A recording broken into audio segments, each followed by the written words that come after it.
Hello, on commence un nouveau vlog aujourd'hui et j'enchaîne en fait là où je me suis arrêtée hier. Je viens juste de m'installer sur mon bureau et j'ai découvert un petit colis et je savais pas d'où ça venait. Je me suis dit qu'est-ce que c'est? Et jusqu'à ce que je me rappelle, donc j'ai reçu des... Oh, sorry. J'ai reçu des fossiles magnétiques et c'est de la marque Magnetic SL. Je viens de retourner dans mes mails et de voir qui a eu mon adresse pour m'envoyer des choses. Et en fait, du coup, voilà, j'ai reçu des fossiles magnétiques. Et a priori, si je me trompe pas, il y a tout ce petit équipement qui vient avec. Et apparemment, là, si je me trompe pas, c'est que vous tracez un trait de liner, vous collez les cils et c'est tout. Et sur le site, je me dis, mais pourquoi est-ce que j'ai accepté ça en fait? Généralement, je suis pas du genre à faire... des trucs crash test, les trucs première impression, trop bizarres, etc.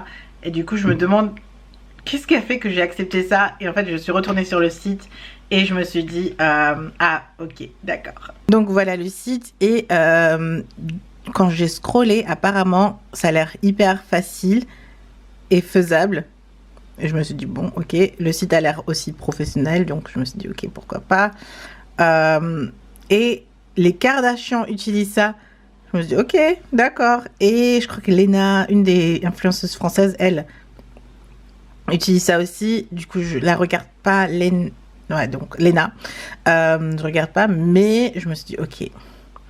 Il y a pas mal de messages pour encourager. Et je crois que j'ai reçu ce kit. J'ai reçu ce kit Lily, qui coûte quand même 112 €. Donc j'espère que... Ouais, ben... que c'est bien, quoi. Au premier abord, les fossiles m'ont l'air ok. Moi, ce qui me dérange toujours, c'est la bande, en fait. Vous voyez, quand... Désolée, vous voyez même rien. Je suis à fond dans mes fossiles. Mais en tout cas, à premier abord, ça a l'air ok. Mais moi, c'est la bande à chaque fois parce qu'elle a l'air énorme. Et pour le côté rendu naturel, j'ai toujours... On verra. Si c'est naturel, si ça fait pas bizarre quand vous voyez quand vous clignez les yeux, etc. À voir. Petite question pour vous, je suis en train de travailler. Nous avons une petite collab pour l'année prochaine déjà. Je ne sais pas quand, je vous l'avais dit, mais les rendez-vous qui rentrent maintenant ou les demandes qui rentrent maintenant, je les repousse à l'année prochaine. Et du coup, bah il y a une demande que j'ai repoussée à l'année prochaine et du coup ça fait une collab pour l'année prochaine et je dis là. Oh, bah du coup, c'est bien de respecter son temps. Quand tu respectes ton temps, les gens respectent aussi et ça fait plaisir. Mais la vraie question, c'est Diva Curl. Est-ce que vous avez déjà testé la marque capillaire Diva Curl? Je sais que c'est américain et je sais qu'il y a eu un grand scandale, je crois. J'ai fait des recherches, mais je sais plus maintenant qu'est-ce qu'il en est et est-ce que ça vaut le coup de tester. Déjà, je dois terminer toute ma gamme capillaire, mais je voulais avoir votre avis rapidement parce que j'étais sur le mail là et je me suis dit je suis en train de vlogger, pourquoi pas vous demander directement Diva Curl, est-ce que vous avez déjà testé, est-ce que vous avez déjà entendu parler, est-ce que ça vaut le coup de tester ou pas? Ne me dites pas juste de tester pour tester, je suis humaine, j'ai des vrais cheveux, si c'est une marque de merde je vais pas tester pour votre plaisir. Dites-moi la vérité, si ça vaut le coup ou pas, ça me ferait vraiment plaisir, ça m'aiderait énormément. Et du coup, c'est aussi pour l'année prochaine, mais j'avais envie d'en savoir un peu plus. Et si vous pouvez m'aider, ce serait génial. Merci. Vous savez, à 22 h, à partir de 22 h, dans tout cas dans mon quartier, il y a des règles pour chaque quartier, mais on peut sortir sans masque, parce que forcément les rues sont beaucoup plus vides. Et qu'est-ce que ça fait du bien de tout simplement respirer de l'air, normalement, comme un vrai humain, avant Corona. Ça fait trop du bien. Je rentre de ma soirée avec les filles. Ce que je vais faire, c'est poster 2 vlogs en même temps demain pour rester dans le rythme et pallier un peu à mon erreur. C'est tout ce que je peux plus ou moins faire. Désolée, je dois tenir et essayer de récupérer mes clés. Parce qu'on était chez Cheryl qui habite à 2 minutes chez moi. Donc c'était 2 minutes de respiration agréable. Et ouais. Mais franchement, c'était une bonne soirée. J'ai adoré. Oups. Mais c'était une très bonne soirée, j'ai adoré voir les filles, on a regardé des clips musique, on a cherché un peu toutes nos musiques préférées et voilà, on a parlé. Et on est toutes contentes parce qu'à partir de vendredi, on est toutes les trois en vacances et on va passer Noël ensemble, donc yay!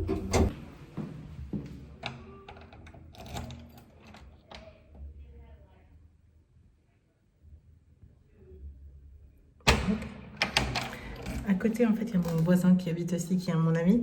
Et je crois qu'il a des invités lui aussi. Donc lui aussi ne dort pas. Et on travaille ensemble. Donc s'il se couche tard, moi aussi je me couche tard. Je pense que vous voyez que je suis bien entourée.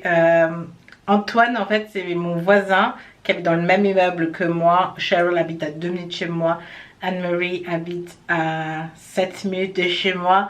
Et Alicia habite à 10 minutes de chez moi. Donc ça, c'est vraiment mes contacts indispensables que j'ai. Et c'est un peu mon entourage. Et ma mère a le numéro d'Antoine. Donc c'est mon contact...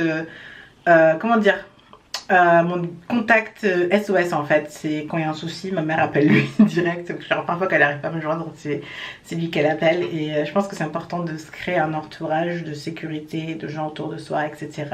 Quand la famille est un peu plus loin. Et voilà, donc rapidement pour terminer ce vlog, je voulais parler du principe de spontanéité. Désolée, je suis fatiguée en fait, donc je vais un peu m'accroupir et vous parler comme ça. J'espère que ça vous dérange pas. Mais pourquoi je peux poser ma caméra et... Est-ce que je... Non, non, non, non, non, non. Ok. On va laisser ça comme ça et on va discuter comme ça, tranquillement.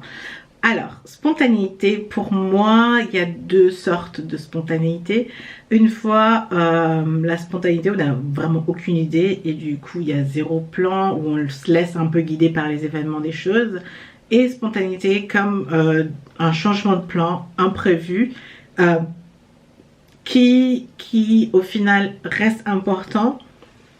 Du coup, comme vous avez vu mon bullet journal ou mon organisation avec mes priorités, mes tâches et mes événements, dans tout ça, comme vous l'avez vu pas rempli, forcément vous vous dites est-ce qu'elle est en train de bosser tout le temps?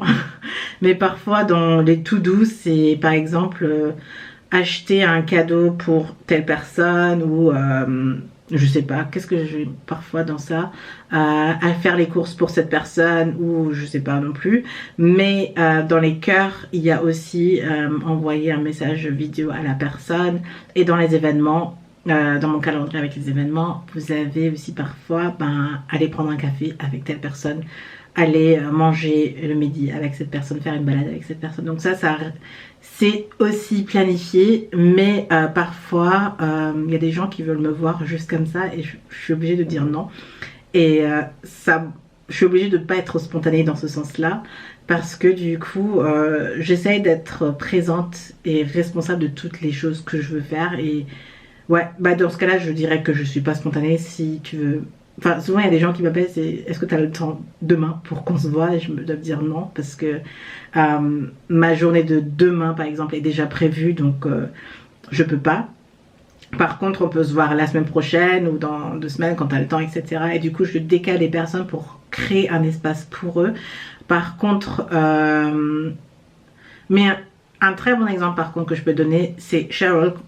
Comme on se voit tous les mardis avec les copines, comme c'est notre Girls Night, il y a quelques semaines, c'était pas récemment mais c'était il y a quelques semaines, on s'était vu le mardi et dans la même soirée elle s'est dit est-ce qu'on peut se voir demain? Et j'ai dit non, demain je travaille, j'ai plein de trucs à faire. Elle dit ah ok, tu finis quand le travail? Et est-ce que je peux te voir 10 minutes? Et je me suis dit ok d'accord. Et là tu sens l'importance de ça et du coup je peux créer un moment pour voir une copine de manière spontanée parce que j'ai senti que c'était important. Ce sur quoi j'insiste en fait dans tout ça, c'est faire en sorte que les gens respectent votre temps et vous respectez le temps des gens parce que c'est la ressource qui, à mon sens, est irrécupérable. Ça veut dire que si des gens viennent constamment spontanément demander des trucs et qu'on n'est pas capable de faire ce qu'on veut faire ou ce qu'on veut apporter, le temps perdu c'est perdu. Et je pense que je suis très consciente de ça et j'essaie d'allouer mon temps le plus raisonnable possible. Donc je laisse pas trop de place à la spontanéité inutile et je fais attention de voir la spontanéité normale. Et je pense que les gens qui sont autour de moi savent quand c'est urgent ou pas. Et du coup, m'appellent pour des choses urgentes ou pas. J'ai plein d'amis en fait, d'ailleurs, qui me disent ah tu veux prendre un café, je sais que tu as plein de trucs à faire, mais dis-moi, etc. Et j'arrive à allouer du temps parce que du coup elles demandent pour quelque chose de concret et je suis pas là, pas à perdre mon temps, mais à ne pas faire ça sans but, juste comme ça. Et les trucs sans but et juste comme ça, c'est pour mes jours de sabbat, comme les dimanches, ou mes vacances qui approchent, où j'ai zéro plan. Genre, pendant mes vacances, je sais pas ce que je vais faire. Honnêtement, je sais pas ce que je vais faire. Ça va être spontané pendant 2 semaines, rien du tout. Et durant ma semaine, c'est quand même organisé. Et je sais pas si j'ai réussi à bien distinguer la chose et que c'est si ça a du sens ou je sais pas. Mais c'est un peu comme ça que je fonctionne. J'ai beaucoup appris ça en Allemagne parce que les gens sont très respectueux du temps des autres. Et mettre ça en pratique, c'est dur parce que tu as l'impression de dire non et d'offenser quelqu'un ou de paraître égoïste ou un truc, mais parfois c'est la meilleure chose à faire parce que quand du coup j'alloue mon temps à une personne, je suis vraiment là pour la personne. Comme aujourd'hui, je rentre, il est minuit, donc ça veut dire que j'ai vraiment passé du temps avec mes copines et on a vraiment, j'ai pas envoyé de message à n'importe qui, donc j'ai des messages à des gens à répondre, mais je dois allouer mon temps pour dormir parce que ça c'est important aussi. Donc les gens qui m'ont écrit ce soir, il faudra que je leur réponde demain. Voilà un peu comment je fonctionne. Je le fais de manière globale là, mais j'espère que ça a été compréhensible, que ça a du sens.